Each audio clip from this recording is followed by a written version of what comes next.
Thank you. कैसे हैं आप लोग?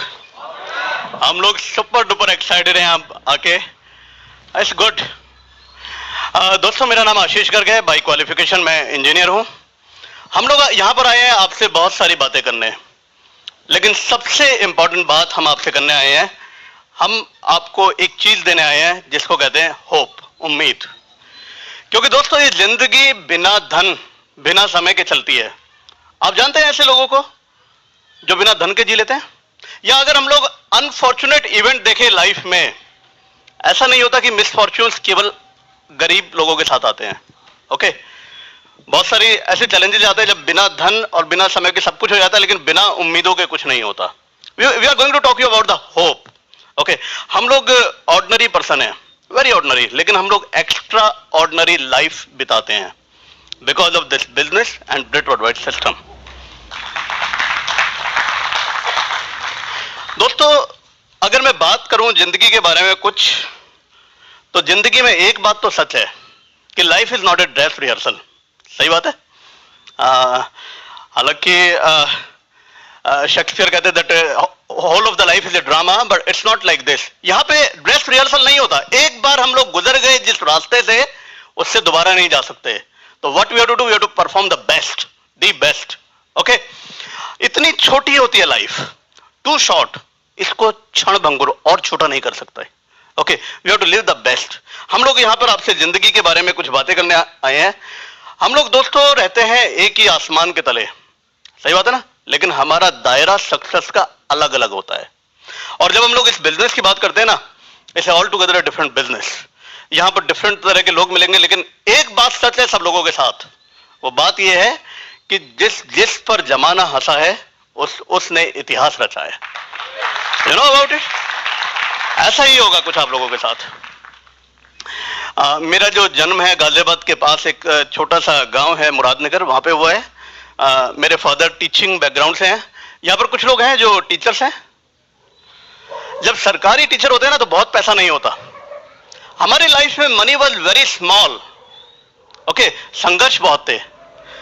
जब पापा आए, जॉब लगा उनका दिल्ली में, तो वो सबसे पहले गाजियाबाद में चंद्रपुरी में रहे। वहां की सिग्निफिकेंस है क्योंकि हमारे घर के पास वाले घर में प्रभा के फादर रहा करते थे। ओके, नहीं, एक आप लोग हंस रहे हैं, लेकिन यहाँ पे एक बड़ी मजेदार बात है जो मैं बताऊंगा आपको। हमारी शादी लव अफेयर से हुई है, लेकिन वो लव अफेयर मेरे पापा और इनके पापा का था। Is the real fact. Okay, हम लोग पढ़ रहे थे, जब लिमिटेड इनकम होती है तो, और मदर फादर का ड्रीम था कि बच्चे पढ़े, क्योंकि पढ़ लिख कर ही बहुत कुछ होता है। मैं एक स्कूल में गया जिसका नाम है शिशु मंदिर। I was in the top 5-10, अच्छा स्टूडेंट था, लेकिन सेल्फ इमेज बहुत अच्छी नहीं थी। हर कदम पर संघर्ष दिखते थे। ओके, अब जब मदर फादर की इच्छा थी पढ़ाने की, तो इंग्लिश मीडियम स्कूल में जाने की बात हुई। एक और स्कूल में, इंडियन पब्लिक स्कूल, वहां हम लोग पढ़ने के लिए गए। वहां पर जाकर बड़ा डर लगा कि इंग्लिश मीडियम स्कूल में क्या करेंगे। ओके, तो टीचर्स को इंप्रेस करने का एक फॉर्मूला पता नहीं कहां से पता था मुझे कि जितने ज्यादा पेज लिखो उतने ज्यादा नंबर आते हैं। तो मैंने क्या किया, अब क्वेश्चन का आंसर तो लिमिटेड है, क्या करें, लाइनें छोड़कर लिखो या पेज छोड़कर लिखो। तो लाइनें भी छोड़ी, पेज भी छोड़ी। लेकिन इसके बाद जब कॉपियां चेक हो गई तो प्रिंसिपल मैम मिसेस दुआ, अभी तक मुझे याद है, वो मुझे अपने ऑफिस में बुलाकर कहती हैं कि आशीष, कभी कभी तो किसी की लाइन और किसी का पेज छूट जाता है, लेकिन हर सवाल में किसी की लाइन और पेज छूटे तो बड़ी अजीब सी बात है। But that was happening, life was happening. Okay, 8th हम लोग पास आउट हुए और इसके बाद और स्कूल्स में गए। वहां पे जो है 10th तक again life was very cool. हम लोग अभी भी मैं बताऊं, अच्छा था पढ़ाई में, जैसे मैंने बताया आपको। और आई वाज कंसिडर्ड, मेरे को समझते थे लाइक ए रोल मॉडल, क्योंकि काफी पढ़ाई करता था, ठीक ठाक था। लेकिन 10th में पापा को बहुत डिप्रेशन हुआ। वो हमारी फैमिली का बड़ा ट्रेजिक इवेंट है। डिप्रेशन जब हुआ पापा को, तो सारी फैमिली बिखर गई। ओके, पापा कमरे के कोने में बैठे रहते थे, कुछ सोचते रहते थे, बाल तोड़ते रहते थे। और उस समय आई डोंट नो कि आप लोगों में से कितने लोगों के साथ लाइफ में कुछ टफ टाइम आया है, लेकिन जब टफ टाइम आता है ना तो सब साथ छोड़ देते हैं। एवरीबडी, सब छोड़ देते हैं। My mother was there. आज हम जो लोग हैं अपनी मदर की वजह से बहुत बड़ा रोल प्ले किया है। और प्रभा के पापा ने उस समय हमारा बहुत साथ दिया था, हमारी फैमिली का। It was all life. 12th में मैं आपको बताऊं हमारे यहाँ क्या हाल था, एक कमरा था और एक बगल में कमरा था और एक रसोई थी पक्की और एक कच्ची। पक्की रसोई और कमरा, बड़ा कमरा हमारे लिए और वो किराएदार के लिए। क्यों किराएदार को? क्यों? घर सेफ रहता है, नहीं पैसा भी आता है, पैसा भी आता है। तो वहां पे जब ये सब चल रहा था तो पढ़ने के लिए कोई जगह नहीं थी मेरे पास, तो कमरे के अंदर जो स्टोर था उसमें घुसकर पढ़ता था मैं, बंद करके लाइट जला के। लेकिन आप जानते हैं ना, जब एनवायरनमेंट ठीक ना हो तो बहुत कुछ बीतता है अपने ऊपर, बहुत कुछ बीत रहा था। और सबको और मुझको भी एक्सपेक्टेशन थी कि मैं 12th के बाद इंजीनियरिंग में सेलेक्ट हो जाऊंगा, क्योंकि उस समय ये कहते थे कि दुनिया में दो तरीके के लोग होते हैं, या तो इंजीनियर और डॉक्टर या निकम्मे। तो इंजीनियरिंग करनी थी, 12th में सिलेक्शन नहीं हुआ। It was like shock. मैंने पढ़ने की जगह बदली, वो जो मिट्टी की जो रसोई थी उसके पीछे अपना कमरा बनाया। वो कमरा कैसा था? उसमें दो तरफ दीवारें थी, एक मिट्टी की दूसरी भी मिट्टी की, और इधर धोती और उधर धोती। That was my room. वहां पढ़ाई, इंजीनियरिंग कॉलेज में सिलेक्शन हुआ। वहां पर मैं गया तो बड़ा environment was totally different. Okay, लगा कि क्या होने वाला है। ओके, इंजीनियर्स होते हैं ना, यहाँ बैठे होंगे इंजीनियर्स आई बिलीव है, और जब जाते हैं ना फर्स्ट ईयर में तो लगता है अब तो शहंशाह है, अब तो बहुत कुछ होने वाला है, you are like an engineer है। It's all right. मेरे साथ भी यही हो रहा था। 3rd ईयर तक आते आते हवा निकल जाती है, पता चल जाता है असलियत। बट मैं जो है टॉप 10 में से मिडिल 10 में आ गया था, टॉप में नहीं रहा था। पढ़ने के अलावा बाकी सब चीजों में मन लगता था। वहां एक स्टूडेंट ऑर्गेनाइजेशन बनाया, क्रूसेडर्स, बहुत सारी बातें करी। रीजनल इंजीनियरिंग कॉलेज कुरुक्षेत्र से मैंने इंजीनियरिंग करी। ओके, पढ़ता लिखता था और वहां पे कुछ सब्जेक्ट तो समझ में ही नहीं आते थे। वो आप जानते हैं इंजीनियरिंग ड्राइंग एक सब्जेक्ट होता है, बाय गॉड क्या आफत थी वो। सारे top view, front view, side view सब एक जैसे लगते थे मेरे को। मैं कैसे पास हुआ मैं ही जानता हूं। ठीक है, तो वो चल रहा था। अच्छा, इंजीनियरिंग कॉलेज में कैंपस इंटरव्यूज होते हैं, तो ऐसा नहीं है कि कैंपस इंटरव्यू में टॉप वाले स्टूडेंट्स ही सिलेक्ट होते हैं, और भी होते हैं, टॉप वाले भी नहीं होते। ओके, वहां सफलता पाने के लिए जरूरी नहीं है कि आप बहुत अच्छे हो पढ़ाई में, जरूरी है कि आपका सेल्फ कॉन्फिडेंस, सेल्फ इमेज अच्छी हो। That was not good in my case. मेरे केस में वो अच्छी नहीं थी। जो कहते हैं ना, एक वो कहानी है ना कि एक टैटू लगाते हैं ना यहाँ पे, है वो आजकल जिसको ना पता वो अपने बच्चों से पूछ ले, कभी यहाँ कभी वहां, इट हैपेंस। तो एक बार एक लड़की जो है खरीदने गई टैटू, तो अंदर जाके देखती है कि एक टैटू बड़ा स्पेशल सा अलग कोने में रखा है जिसपे लिखा है बॉर्न टू लूज, हारने के लिए पैदा हुए हैं। लड़की पूछते दुकानदार से कि क्या कोई ऐसा भी टैटू होता है, खरीदते हैं लोग बाग, जिसपे लिखा हो कि हारने के लिए है? कहता हाँ खरीदते हैं, because before tattoo on body, tattoo on mind. Tattoo शरीर पर तो बाद में लगता है, दिमाग में पहले चिपक जाता है।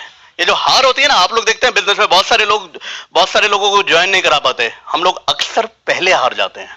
Okay, that should not happen. मेरे साथ ऐसा हो रहा था। जॉब किया, जॉब से इंजीनियरिंग कॉलेज से पास आउट होकर बाहर निकला मैं, तो कुछ समय बाद जॉब लगा और मैंने 7-8 साल जॉब किया है, और जॉब की लाइफ भी बड़ी मजेदार रही है मेरी। मैंने इंडिया में भी जॉब किया है, इंडिया से बाहर अमेरिका भी रहा। हर समय जॉब में एक बात जरूर होती थी कि मेरे बॉस या मेरे में से किसी एक को जॉब छोड़ना पड़ता था, क्योंकि हमारा पंगा रहता था। और वो आप समझ सकते हैं कि वो कौन होता था? वो अधिकतर केसेस में मैं ही होता था।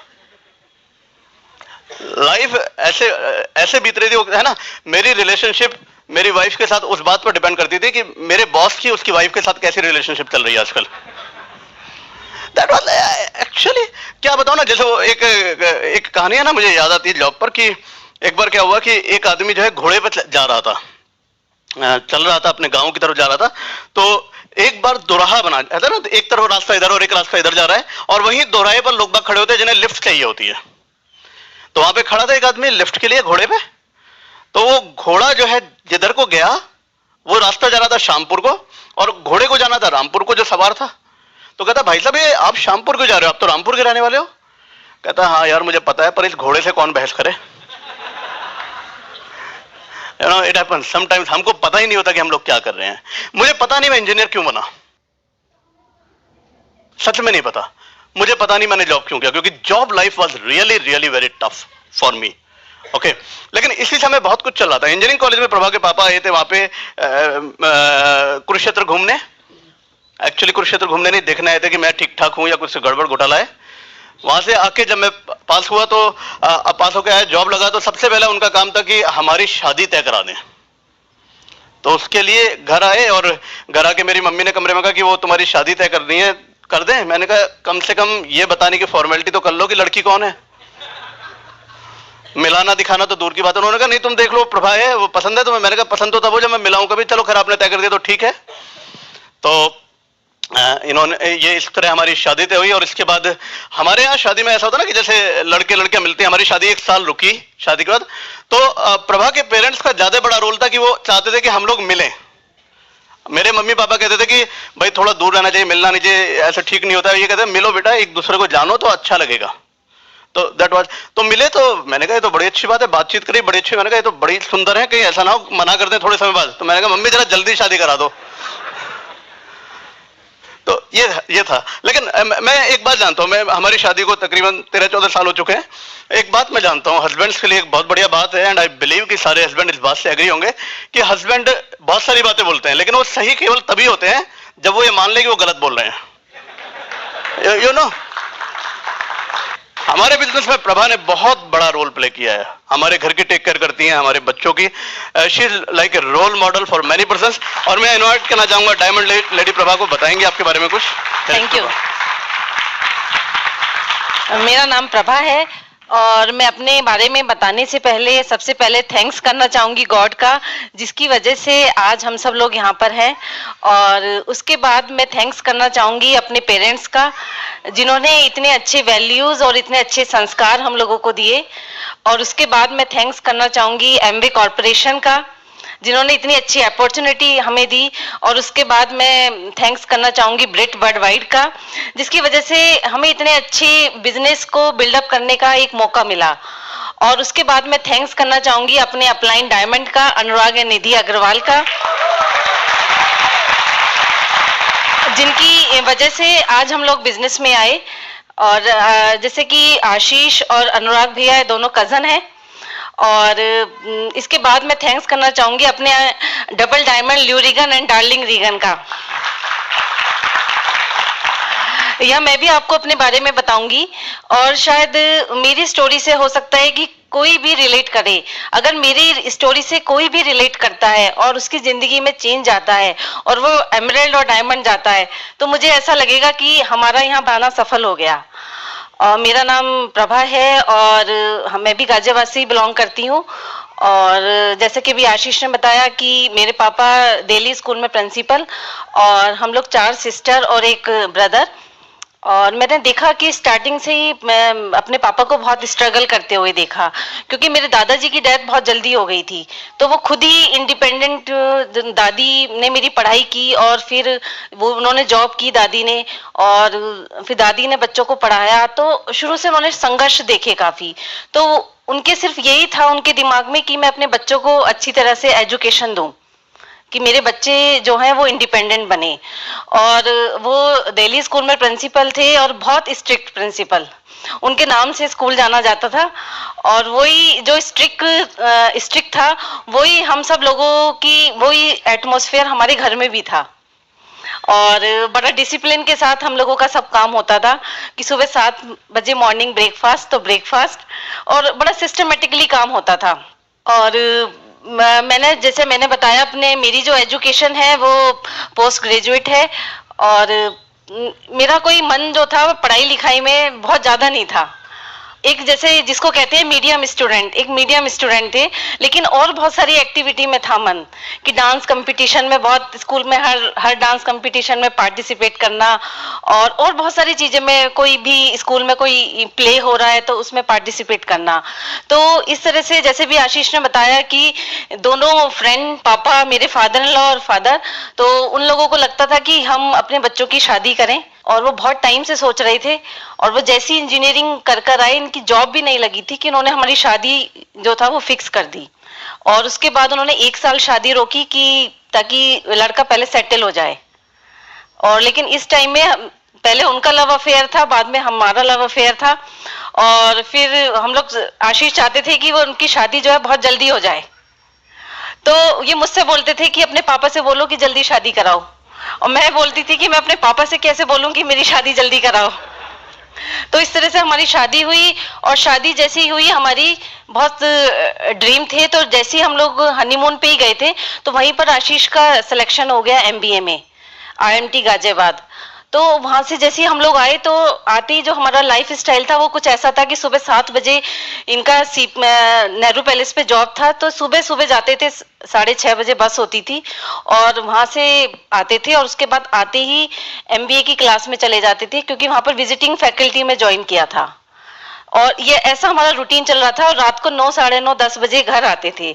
हमको ऐसा लगता था कि इससे अच्छा टाइम तो पहले ही था, शादी से पहले ही टाइम था। और इस बीच में आशीष यूएसए भी गए 1 साल के लिए, और लाइफ हम लोगों की चल रही थी। और उसी टाइम पे जब शादी के लगभग 1-1.5 साल बाद हमारे बड़े बेटे का जन्म हुआ, जिसका नाम प्रखर है, और वो इस समय भी 9th स्टैंडर्ड में है। और ऐसी लाइफ चल रही थी, लेकिन आशीष जो थे वो लाइफ अपनी जॉब से बहुत ज्यादा सेटिस्फाइड नहीं थे, और उनका हर जॉब में पंगा होता था अपने बॉस से। तो उसी टाइम पर जो था हमको अनुराग भैया मिले, और उन्होंने बिजनेस के बारे में बताया, और हमने ज्वाइन किया बिजनेस को। और कैसे ज्वाइन किया वो आशीष बताएंगे। और बिजनेस को जब हमने ज्वाइन किया और बिजनेस को साइन अप किया, तो उस समय that time I was pregnant, 2nd pregnancy थी। और उस टाइम कुछ पता भी नहीं था बिजनेस के बारे में कि बिजनेस में लेडीज का भी कुछ रोल होता है, कि जैसा कि उन्होंने बताया कि बहुत अच्छा बिजनेस है, और हमने बिना प्लान देखे बिजनेस को ज्वाइन कर लिया। और बिजनेस को जब हमने ज्वाइन करा, तो ज्वाइन करने के बाद जो हमारे जो पेरेंट्स थे, आशीष बिजनेस में बहुत अच्छा इंटरेस्ट ले रहे थे, बहुत ज्यादा इंटरेस्ट ले रहे थे। वो कोई भी पर्सन आता था, चाहे कोई रिलेटिव, कोई फ्रेंड्स, सबको वो बिजनेस प्लान बता रहे थे।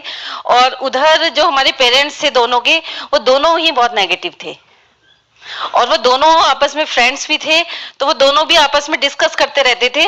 और आशीष के पेरेंट्स को ये लगता था कि हमने इतनी मेहनत से, क्योंकि जैसे कि अभी आशीष ने बताया कि पापा जो थे वो डिस्टर्ब थे, और मम्मी ने कहीं से इधर से पैसा लेकर पढ़ाई कराई, तो उनको लगता था कि मैंने इतनी मेहनत से इसको पढ़ाई लिखाई कराई है, और अब ये पढ़ाई लिखाई कर कर साबुन और तेल बेचने का काम करेगा। और उधर मेरे पेरेंट्स को लगता था, वो भी मुझे समझाते थे कि भी ऐसा है कि हमने तो इंजीनियर लड़के से शादी करी है, कि हम लोग तो जो इतने टाइम से जो वेट देख रहे थे वो इसलिए शादी करी थी कि लड़का इंजीनियर है, और ये साबुन तेल बेचने का काम तो कोई भी कर सकता है। तो इस तरह से तो जो पेरेंट्स थे वो बहुत नेगेटिव थे, और वो किसी भी तरीके से हम लोगों को सपोर्ट करने के लिए तैयार नहीं थे। और एक घर में एक अजीब सा एटमॉस्फेयर था, और जो भी हमारे घर में आता था वो सब कुछ जो था मम्मी उनके सामने सब कुछ बताती थी। तो उसके बाद जो था कि जब किसी की सुनी नहीं, तो उसके बाद जन्मपत्री दिखाई गई पंडित को, और पंडित बोला कि पंडित आए घर पर और बोले कि इसका दिमाग जो है ना कि 1 और 1.5 साल लगभग खराब रहेगा, और इसके बाद जो है दिमाग बिल्कुल ठीक हो जाएगा। तो इस तरह से हम लोगों ने जो बिजनेस था वो स्टार्ट किया। और जब अभी भी अच्छी तरह से याद है कि जब हम लोग हमारे घर पर हमारे जो बिजनेस के लोग बाग आते थे, तो हमारे घर वालों को सबको लगता था कि ये मजनुओं की फौज इकट्ठी कर ली है। और मैं अपनी मम्मी के पास बच्चा कभी उसको छोड़कर जाती थी, बड़े वाले बेटे को, तो उनको लगता था कि तुम बंजारों की तरह ऐसे कब तक घूमते रहोगे। तो ऐसे दोनों की हम लोगों की दोनों के घर बहुत पास पास हैं, और दोनों की ही फैमिली में चैलेंज थे, और ना वो समझने के लिए तैयार थे और ना उधर वो समझने के लिए तैयार थे। और उधर जो था दोनों जो था वो मुझे ही समझाते थे, कि वो मुझे समझाते थे कि ऐसा है कि तुम आशीष से बात करो और तुम उसे समझाओ। और उधर मेरे समझ में नहीं आता था कि मैं उस समय क्या करूं, क्योंकि उस समय घर का जो एनवायरनमेंट था वो बहुत नेगेटिव था, और एक बच्चा बहुत छोटा था और एक बच्चा जो था वो होने वाला था। तो उस टाइम मीटिंग और फंक्शंस में मेरा भी कोई बहुत ज्यादा टच नहीं था, और कभी कोई एक आध मीटिंग्स वगैरह जैसे आशीष ले जाते थे अपने साथ तो वो अटेंड की थी, पर लेकिन अपना बिलीव लेवल जो था वो इतना ज्यादा स्ट्रांग नहीं था। वो कहते ना कि जब संघर्ष तो सभी के जीवन में आते हैं, लेकिन संघर्ष के बाद ही जीत होती है ना। और ये भी है कि संघर्ष तो हर एक की लाइफ में आएंगे, लेकिन उस संघर्ष में हम लोग रिएक्ट कैसे करते हैं, हमारी डेस्टिनी जो है वो इसी बात के ऊपर निर्भर करती है। तो ये सब कुछ चल रहा था और उसी बीच में हम लोगों ने मीटिंग्स और फंक्शन अटेंड किए और बच्चों को लेकर किए, और जैसा माहौल था कभी हम लोग साथ जाते थे कभी नहीं जाते थे। और लेकिन ये था कि जब हमारे ग्रुप के कोई बाहर वाले लोग आते थे हमारे घर में तो हम लोग दोनों बहुत पॉजिटिव रहते थे, और इस तरह से हम लोगों ने इस बिजनेस को बिल्डअप किया।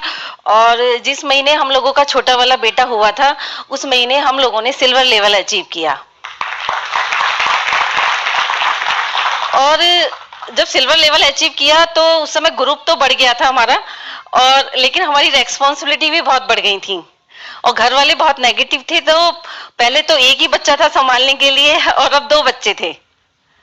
तो मीटिंग और फंक्शन में हम लोगों ने मैनेज किया किस तरह से। कभी आशीष मीटिंग में जाते थे तो मैं बाहर खड़ी होती थी बच्चों को लेकर, और कभी मैं अंदर होती थी तो आशीष बाहर खड़े होते थे।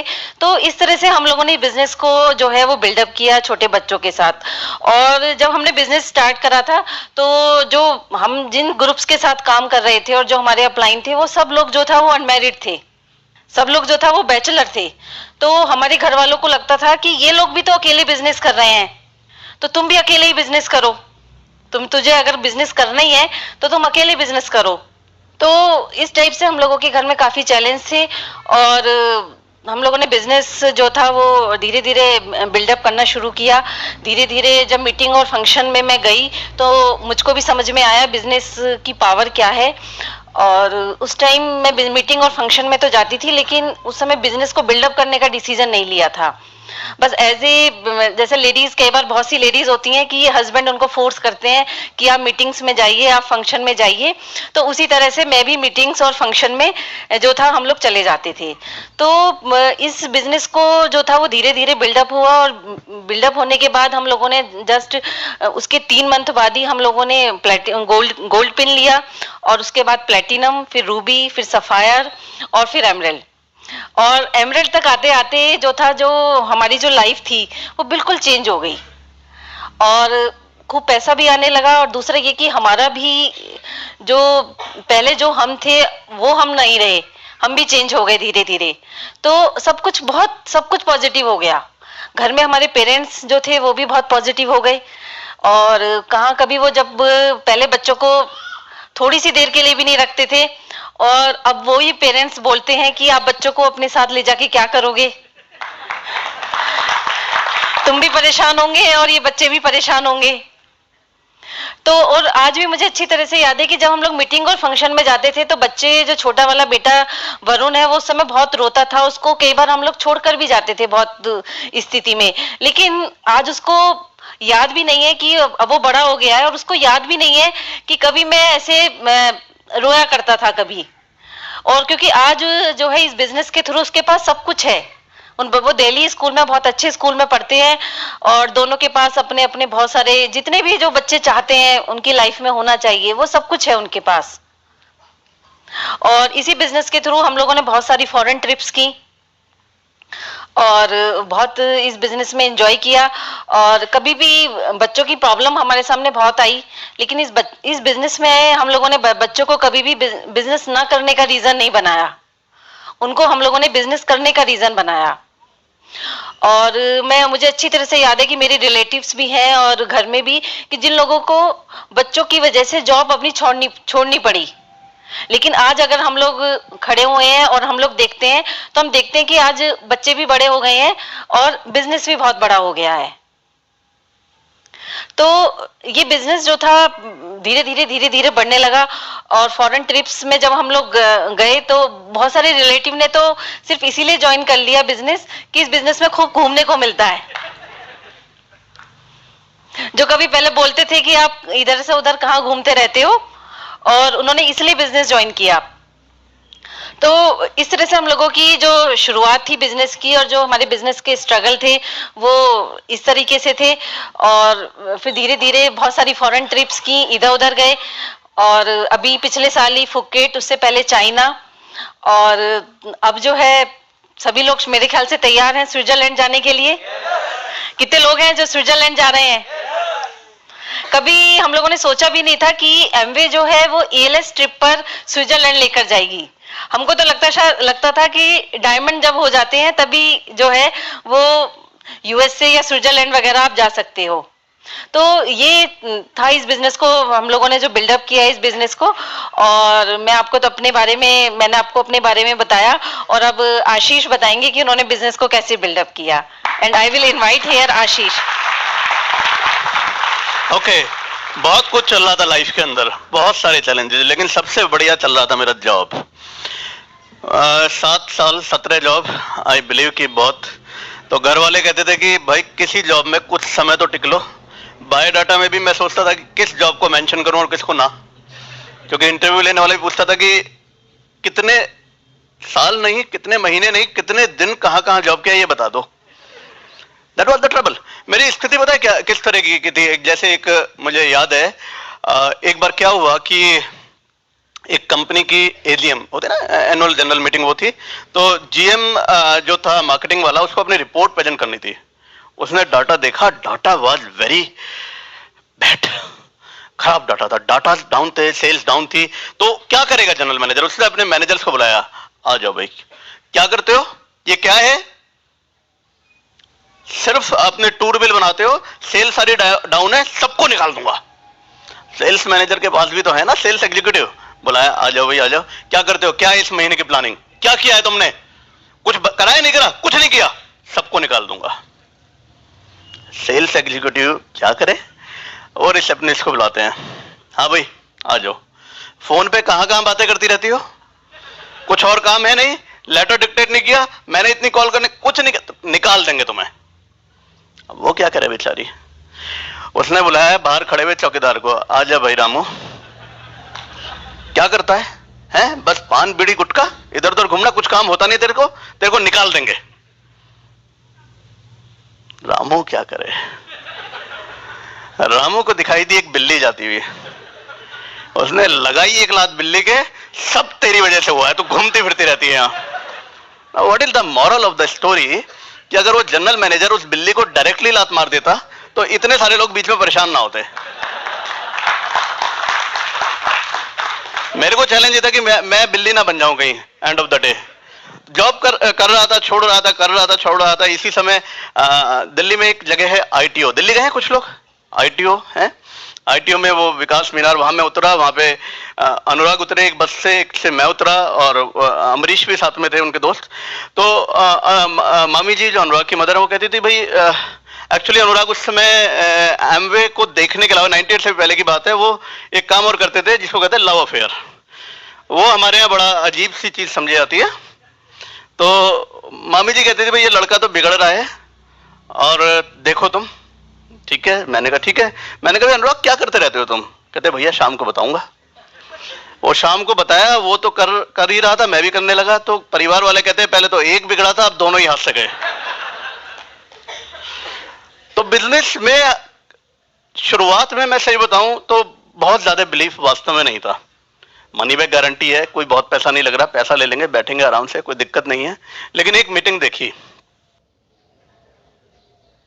एक ऑडिटोरियम है, श्री फोर्ट ऑडिटोरियम दिल्ली में, वहां पे कांति कुमार राजशाह फर्स्ट टाइम आए थे शायद दिल्ली में। एंड उन्होंने वहां जो बताया दिखाया, कुछ समझ में नहीं आया, सब दिमाग के ऊपर से जा रहा था। लेकिन एक बात समझ में आ रही थी कि ये लोग जिंदगी में उस मुकाम पर पहुंचे हुए थे जहां पर मैं पहुंचना चाहता था आज से 10 साल बाद, और वहां से उसको छोड़कर आज ये एमवे बिजनेस को बिल्डअप कर रहे हैं। दैट मीन्स लाइफ में शॉर्टकट हैं। बिजनेस को करना शुरू किया, बहुत पैशनेटली किया, बहुत पैशनेटली। जिसको देखा प्लान दिखाया, रिलेटिव्स आते थे उनको प्लान दिखाया। जैसे रिलेटिव्स, आपके रिलेटिव ज्वाइन करते हैं? नहीं, आप भी ऐसी है? हमारे भी नहीं करते थे, हमें देखकर दूर भाग जाते थे, कहते थे फिर आ गए एमवे वाले। थोड़ी देर बाद हमें समझ में आई एक बात कि ये खास रिलेटिव और खास फ्रेंड एक पर्पस के लिए भगवान बनाता है खास। वो खास पर्पस होता है प्रैक्टिस। ज्वाइन तो उन्होंने करना नहीं होता, थोड़े समय बाद वो ज्वाइन करते हैं। क्योंकि दोस्तों मेरे साथ ऐसा था कि जिसने एमवे ज्वाइन नहीं किया ना, वो मेरा सबसे बड़ा दुश्मन। हाँ भाई तूने एमवे ज्वाइन नहीं किया, कट कट। एक्चुअली वो एमवे को मना नहीं कर रहे होते, वो आपको मना नहीं कर रहे होते, वो अपनी इग्नोरेंस दिखा रहे होते हैं, वो आपके फेथ को टेस्ट कर रहे होते हैं, वो देख रहे होते हैं कि आपकी परसिस्टेंस क्या है, वो लोग आपको ज्वाइन करेंगे। दोस्तों, हमने मिस्टेक करी, हमने रिलेशनशिप कुछ लोगों से खराब करी। You never do it, okay? क्योंकि लोग बाग इस बिजनेस में उन लोगों से जुड़ना पसंद करते हैं जो बहुत बड़े पिन अचीवर होते हैं, नहीं। जो बहुत हार्ड वर्किंग होते हैं, नहीं। जो बहुत बड़े ड्रीमी होते हैं, नहीं। जो एक अच्छे इंसान होते हैं, जो एक अच्छी रिलेशनशिप बनाना और उसे मेंटेन करना जानते हैं। ओके, चल रहा था सब कुछ। जैसे प्रभा ने बताया कि हमारी जो एक टीम थी जिसे हम कोर टीम कहते थे, सारे बैचलर सिवाय मेरे। तो मेरी मम्मी कहती थी, भैया जो तेरी फ्रॉड कंपनी है ये अगर गई तो इनका तो कुछ नहीं, तेरे तो बीवी बच्चे भी हैं, तेरा क्या होगा? आई डोंट नो क्या होगा। चल रहा था सब कुछ, ठीक है। कभी वो फौज, मजनुओं की फौज लगती थी। हमारे यहाँ मीटिंग होती थी, मीटिंगों में पहले साइकिलें आती थी, होती है ना हमारे यहाँ ओपन मीटिंग है, होम मीटिंग हमारे यहाँ। एक्चुअली जब 98 में हमने बिजनेस शुरू किया तो ऑल इंडिया में ब्रेट वर्ल्ड वाइड की 4 ओपन मीटिंग होती थी। 98 के कुछ लोग हैं यहाँ पे 98 में जिन्होंने ज्वाइन किया? व्हाइट वाला डिब्बा होता था और उसमें 6 प्रोडक्ट थे। एक प्रोडक्ट था एलओसी 1 लीटर, एक प्रोडक्ट था डिश ड्रॉप 1 लीटर, एक प्रोडक्ट था जूम 1 लीटर। डिश ड्रॉप का डिस्ट्रीब्यूटर प्राइस था 420 रुपए। तो मेरे को लोग बाग कहते थे कि कंपनी 419 या 421 नहीं रख सकते थे, इसका प्राइस 420 क्यों रखा? But life was life. Shampoo वगैरह वगैरह वगैरह वगैरह। क्यों है ये प्रोडक्ट, ये क्या है, कैसे है, समझ में नहीं आता था। जैसे मेरे को एक बड़ा अच्छा किस्सा याद है सैटेनिक को लेकर। एक बार क्या हुआ कि हम लोग मिलते हैं ना, लोगों से बात करते हैं, भाई बिजनेस करना है, तो कुछ अति विद्वान लोग मिल जाते हैं हमको कभी कभी, जो एमवे को जानते हैं, एमवे के ओनर से भी ज्यादा, रिच डिवोर्स जीवन एंडल से भी ज्यादा। तो ऐसे ही एक साहब मिले, मैंने कहा कि सर हम पार्ट टाइम प्रोजेक्ट पे काम कर रहे हैं, मैं बाय क्वालिफिकेशन इंजीनियर हूं and we are building up the business. Amway की बात तो नहीं कर रहे हो? और हवा निकल जाता ना। पहले ऐसे ही होता था, सच में लगता था अब तो इसे पता चल गया, अब क्या रहा बताने को। तो फिर वो कहते हैं, यार तुम्हारे एमवे में एक सैटेनिक शैम्पू होता है। हाँ जी होता है, 250 रुपए का होता था, बड़ा डर लगता था मुझे तब। कहते तुम्हें पता है वो सैटेनिक की पत्तियों से बनता है? मुझे पता नहीं था, पर मैंने कहा हाँ पता है। तुम्हें पता है कि वो ब्राजील की एक जगह मिलते हैं, खास जगह, खास क्लाइमेटिक कंडीशन में उगाई जाती हैं, वहां की जमीन खास है? मैंने कहा हाँ पता तो मुझे था नहीं, हाँ कहने में क्या जाता है। कहते हैं यार तुम एक बात बताओ, पढ़े लिखे आदमी हो तुमने कभी ये नहीं सोचा कि उस पत्तियों को अगर बकरी खा जाए तो तुम्हारी तो कंपनी बंद हो जाएगी? लोग बाग मिलते थे हमारी मीटिंग्स में। जब स्कूटर से गाड़ियां बदल रही थी तो हमारे वो बहुत खास दोस्त और रिश्तेदार कहते थे कि देखते हैं कब ये गाड़ियां बिकती हैं। गाड़ियों की संख्या बढ़ी, गाड़ियां छोटी से बड़ी हुई, तो उनमें से कुछ लोगों ने ज्वाइन किया और कुछ कहते हैं कि आशीष काश तब कर लेते, अब तो तुमने सबको बना दिया। That was the life. बहुत बहुत चैलेंजिंग थी। हम लोगों के पास बहुत पैसे नहीं हुआ करते थे, टू बी वेरी फ्रैंक। हम लोग जाते थे मीटिंग में, स्कूटर के पे हम लोग जब जाड़ों में जाते थे तो बनियान के ऊपर, गर्म बनियान के ऊपर शर्ट, शर्ट के ऊपर हाफ स्वेटर, उसके ऊपर जैकेट, और उसके ऊपर हम लोग जाते थे जब लोगों से बात करते थे बड़ी बड़ी गाड़ियों की, ड्रीम्स की, ठीक है, सपनों की, लेकिन उस स्कूटर को थोड़ा दूर खड़ा करते थे। आप जानते हैं ना, वो कह सकते हैं ना कि भाई तुम्हारी गाड़ी कहाँ है, लेकिन हम लोगों की आंखों में आंखें डालकर जब फेथ के साथ बोलते थे ना, ओके, यहाँ पे मतलब कोई अगर प्रॉस्पेक्ट लेडी हो तो आंख में आंख डालने से जरा बचना भाई, हैं? That is there, okay. Faith के साथ बोलते थे तो लोग बाग सुनते थे, क्योंकि I know one thing for sure, the height of your success is dependent on depth of your conviction. आपकी सफलता इस बात पर डिपेंड करती है कि आपका कन्विक्शन, आपका सेल्फ बिलीफ कितना बड़ा है। Okay, that was happening. हम लोग बातें कर रहे थे, बहुत कुछ बदल रहा था। स्कूटर से जब हम लोग जाते थे तो अक्सर कोशिश करते थे कि पीछे कोई बैठे ताकि दिक्कत ना रहे। एक्चुअली पेट्रोल के जो 20 रुपए लगते थे वो शेयर हो जाते थे 10-10। हम वास्तव में पैसे नहीं थे, क्या करें? ओके, टाइयां लिमिटेड थी, शर्ट लिमिटेड थे, हम लोग जाते थे, शेयर करते थे एंड बातें बड़ी बड़ी करते थे। We always have a belief. और मैं एक बात जानता हूं, अगर आप परसिस्टेंट और कंसिस्टेंट हैं, nobody can stop you. Nobody can stop you. Okay, हम लोग जब मीटिंग में जाते थे तो बहुत सारे लोग मिलते थे हमें, बहुत सारे लोग जो आते थे बड़ी बड़ी गाड़ियों में, बड़ी बड़ी बातें करते थे, बड़ी बड़ी मूछें, बड़ी बड़ी बढ़िया बढ़िया शर्ट। हमारे स्कूटर्स की लाइन को देखकर वो हमें स्ट्रीट बॉयज, कभी कभी स्ट्रीट डॉग्स तक कहते थे। I don't know where they are, many of them are not in the business, लेकिन मुझे पता है कि उन लोगों में से जो स्ट्रीट बॉयज थे जिनके पास स्कूटर्स हुआ करते थे, उनमें से हर व्यक्ति आज minimum founder platinum and above है, minimum founder platinum and above. Okay, आपको अगर मैं अपने बिजनेस के बारे में बताऊं, हम लोगों ने जब बिजनेस शुरू किया तो सबसे पहले प्रभा की सिस्टर को ज्वाइन कराया। वो अभी भी हैं, करती नहीं है, बट उनके नीचे प्रभा के ब्रदर आए, ही is A founder platinum, Ajay ने 2 लोगों को स्पॉन्सर किया। एक पर्सन है मनीष गोयल, फाउंडर प्लेटिनम है, उनके नीचे 3 या 4 प्लेटिनम हैं, बहुत बड़ा ग्रुप है उनका। 7 या 8 सिल्वर प्रोड्यूसर एंड अबव है, आई डोंट नो, उससे ज्यादा भी हो सकते हैं। उनकी दूसरी लेग में संजय गुप्ता आए, वो फाउंडर प्लेटिनम बने, उन्होंने स्पॉन्सर किया कुछ लोगों को। नीचे एस के उपाध्याय सफायर, उनकी एक लेग में बीके सिंह, जिनकी एक बहुत बड़ी लेग यहाँ भी बैठी हुई है, उनके ग्रुप में couple of platinums, I don't know 7-8। लेकिन संजय की दूसरी लेग धीरे धीरे बढ़ती ग्रो होती हुई पहुंची बिहार, देवेश एमरल्ड बने, देवेश के नीचे प्रेमवत डायमंड, प्रेमवत के नीचे एक और डायमंड ब्रेक हुए हैं अभी, अनुज कुमार एंड पिंकी, 2 डायमंड है उस लेग में। और अगर मैं उस कंप्लीट लेग की बात करूं तो 100 से ज्यादा सिल्वर प्रोड्यूसर एंड अबव हैं उस लेग के अंदर, 7 या 8 एमरल्ड हैं, आई डोंट नो बाकी कितने पिन हैं। एक्चुअली उस लेग में जब मंथ एंड में फोन आता है, सर नया सिल्वर बने, मैंने कांग्रेट्स, आई कांट काउंट। आप में से बहुत सारे लोग होंगे आज जो अकेले बैठे हैं यहाँ पर, आप में से बहुत सारे लोग होंगे जो मेरी तरह सोचते होंगे कि काश एक तो आता मेरे ग्रुप का। ऐसा ही था, ऐसा ही होगा। फिर हमने नंबर्स गिने, कितने ज्यादा आते हैं, फिर वो गिनतियां भूल गए हम लोग। फिर कितने लोग जॉब छोड़ते हैं, इसकी गिनतियां भूले। फिर कितने लोग सिल्वर प्रोड्यूसर बनते हैं, उस गिनती को भी आज हम लोग भूल चुके हैं। दूसरी लेग मेरी शुरू हुई, वो जो हम लोगों के कुछ दो पर्सन थे, जो अशोक एंड प्रकाश, वो लोग अपलाइन ढूंढ रहे थे। ऐसा होता है आपके साथ? मेरे साथ कम ही होता है। तो जब कोई अपलाइन ढूंढता है तो आप क्या कहोगे कि मुझसे बढ़िया कौन, यही कहोगे ना? मैंने भी यही कहा, मैंने कहा मेरे से बढ़िया कौन अपलाइन। तो उन्हें ज्वाइन कराया, बहुत मेहनत करी हम लोगों ने सोनीपत में। प्रकाश जी फाउंडर प्लेटिनम है, अशोक प्लेटिनम है, दूसरी लेग में सिल्वर है, प्रकाश जी सफायर क्वालिफिकेशन में। उस लेग में लास्ट मंथ में 7 लोग नए बने silver producer and above. That is a very amazingly growing leg. हमारी तीसरी लेग शुरू हुई, एक जगह है रेणुकूट, आपने सुना है नाम?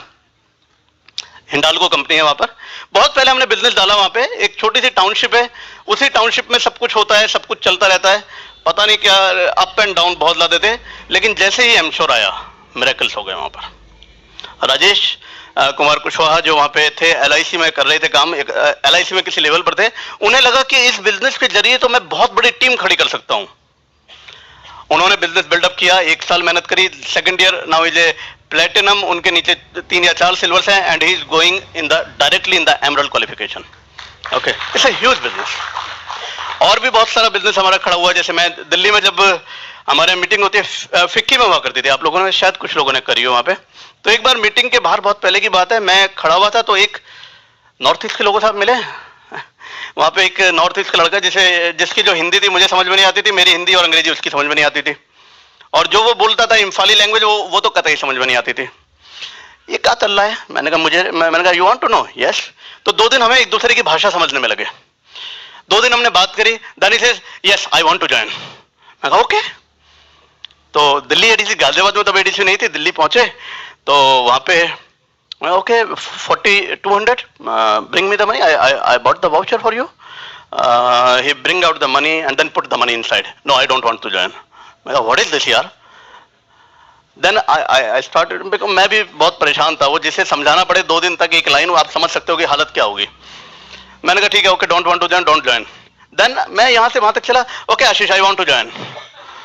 वो पैसे दिए और ज्वाइन करके भाग गया। फिर हम 2-3 दिन बाद मिले, कहता है बहुत मेहनत करता है, हम कोई नहीं जुड़ता। एक्चुअली वो मेहनत वास्तव में बहुत करता था, पर वो लोगों की समझ में नहीं आता था वो कहना क्या चाह रहा है। फिर 3 महीने बाद कहा कि I want to go to my place Imphal, वहां करेगा। मैं ओके। उस लड़के ने बिजनेस छोड़ दिया, but he sponsored one person, Ratan, वो बना प्लेटिनम, रतन के नीचे Tarun, he is a gold producer.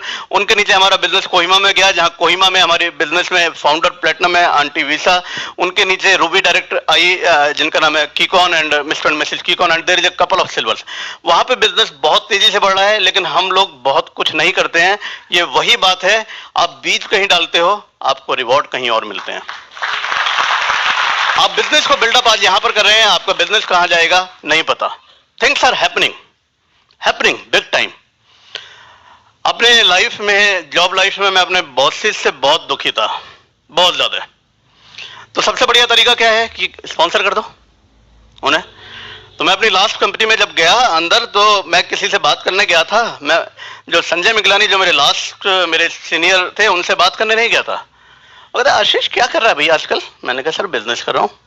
अच्छा मेरे को बता। मैंने कहा ठीक है, बताया, उन्हें समझ में आ गया, उन्होंने ज्वाइन कर लिया, मेहनत करी, लेकिन कुछ समय बाद उन्होंने अपना बिजनेस शुरू किया, उसमें ज्यादा इन्वॉल्व रहे, लेकिन उन्होंने अपने कजन को स्पॉन्सर किया, नितिन एंड गीतिका अमेरिका गए, अमेरिका में ब्रिट सिस्टम से जुड़े, they are the gold producer in America. उनके ग्रुप में एक और सिल्वर प्रोड्यूसर है।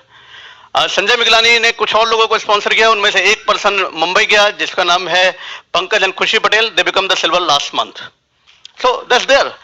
वो लोग काम नहीं करे, but things are happening.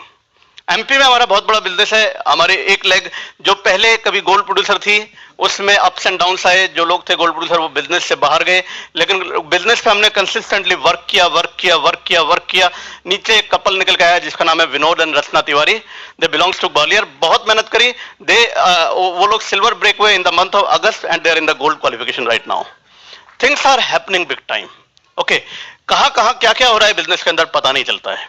Okay, Andaman में सिल्वर है हमारे ग्रुप में। यू नेवर नो आपके साथ क्या होगा। दोस्तों ये इतना बड़ा, इतना मिरेकुलस बिजनेस है, इसको दिल से करिएगा। Okay, don't worry about the challenges तो हिस्सा है जिंदगी का। ओके, चैलेंजेस तो हिस्सा है जिंदगी का। हम लोगों ने किया क्या? मैं अगर आपसे कुछ छोटी बात करूं शेयर, कैसे किया हम लोगों ने कुछ चीजों को अपनाया जिंदगी के अंदर। फर्स्ट हम लोगों ने देखा परसिस्टेंस एंड कंसिस्टेंस। ओके, हम लोगों ने देखा today is the first day of rest of your life. आप जानते हैं जो बीत गया वो कभी वापस नहीं आएगा। आप जानते हैं जो आने वाला है, जो ना आपने देखा ना मैंने देखा, हमारे हाथ में सिर्फ और सिर्फ वर्तमान है, today. There is no future, future is today. क्योंकि आज अगर अच्छा बनाया तो कल तो अच्छा हो ही जाएगा। हम लोगों ने आज में जीना सीखा, हम लोगों ने स्ट्रगल से लड़ना सीखा। हम लोगों ने देखा कि इस बिजनेस को बिल्डअप करने के लिए अपने को चेंज करना जरूरी है। ओके, एक छोटी सी स्टोरी है जिससे मैं आपको हम लोग बताऊंगा मैं जिसको आपके बारे में। एक बार क्या हुआ कि दो दोस्त थे, वो लोग समुद्र के किनारे टहल रहे थे। तो वहां पे ना समुद्र में कुछ पानी के अंदर देयर वाज सम प्रॉब्लम, तो मछलियां बाहर आकर गिर कर तड़फ रही थी, सैकड़ों हजारों की संख्या में। तो एक दोस्त था, वो मछली उठाता उसे वापस पानी में फेंक देता, मछली उठाता उसे वापस पानी में फेंक देता। दूसरा आगे जा रहा था तो मुड़ के देखा कि वो पीछे रह गया। कहता तू कर क्या रहा है, इतनी सारी पड़ी है, फर्क क्या पड़ता है? उसने उठाई एक और फेंका। कहता इसको फर्क पड़ता है, इसको फर्क पड़ता है। यू नो, आप जब लोगों से बात करते हैं, आप जब लोगों से मिलते हैं, always go with one belief कि जब आप किसी से बात कर रहे हैं, you are a messenger from God, जो आपको दे रहा है एक पावर कि आप उसकी जिंदगी में एक वर्थवाइल चेंज ला सकते हैं। Okay, it's all possible. जिंदगियां बदलती हैं। ओके, और आप लोगों की बदलेगी। हम लोग मिलेंगे आपसे।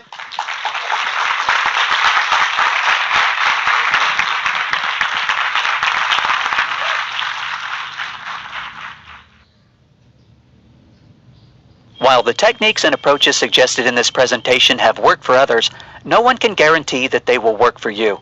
We hope, however, that the ideas presented here will assist you in developing a strong and profitable business. It is important to emphasize that success in any business opportunity does not come without hard work. Purchase of future business tools can be discontinued at any time.